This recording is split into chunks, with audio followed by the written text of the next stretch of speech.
Chapter 22. Brothers and fathers, listen to the defense which I now make to you. When they heard that he spoke to them in the Hebrew language, they were even more quiet.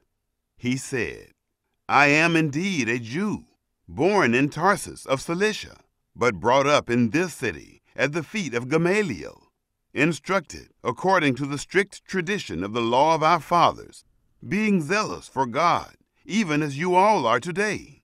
I persecuted this way to the death, binding and delivering into prisons both men and women, as also the high priest and all the council of the elders testify, from whom also I received letters to the brothers, and traveled to Damascus to bring them also who were there to Jerusalem in bonds to be punished. As I made my journey, and came close to Damascus about noon, suddenly a great light shone around me from the sky. I fell to the ground and heard a voice saying to me, Saul, Saul, why are you persecuting me? I answered, Who are you, Lord? He said to me, I am Jesus of Nazareth, whom you persecute. Those who were with me indeed saw the light and were afraid, but they didn't understand the voice of him who spoke to me. I said, What shall I do, Lord? The Lord said to me, Arise and go into Damascus. There you will be told about all things which are appointed for you to do. When I couldn't see for the glory of that light, being led by the hand of those who were with me, I came into Damascus.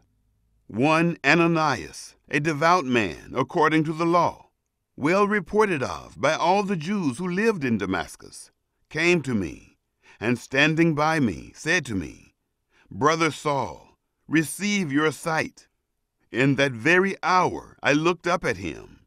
He said, The God of our fathers has appointed you to know his will, and to see the righteous one, and to hear a voice from his mouth, for you will be a witness for him to all men of what you have seen and heard.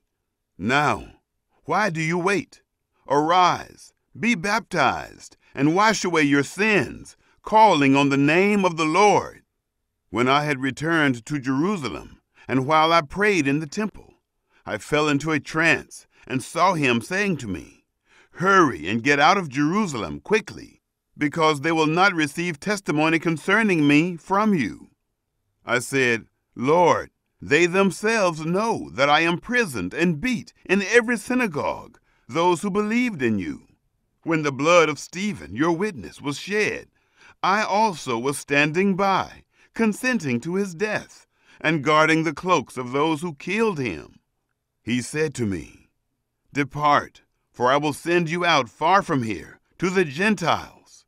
They listened to him until he said that. Then they lifted up their voice and said, Rid the earth of this fellow, for he isn't fit to live. As they cried out, threw off their cloaks, and threw dust into the air, the commanding officer commanded him to be brought into the barracks, ordering him to be examined by scourging, that he might know for what crime they shouted against him like that. When they had tied him up with thongs, Paul asked the centurion who stood by, Is it lawful for you to scourge a man who is a Roman and not found guilty? When the centurion heard it, he went to the commanding officer and told him, Watch what you are about to do, for this man is a Roman. The commanding officer came and asked him, Tell me, are you a Roman?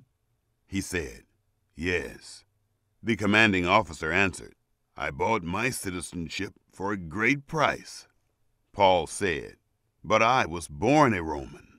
Immediately those who were about to examine him departed from him, and the commanding officer also was afraid when he realized that he was a Roman, because he had bound him.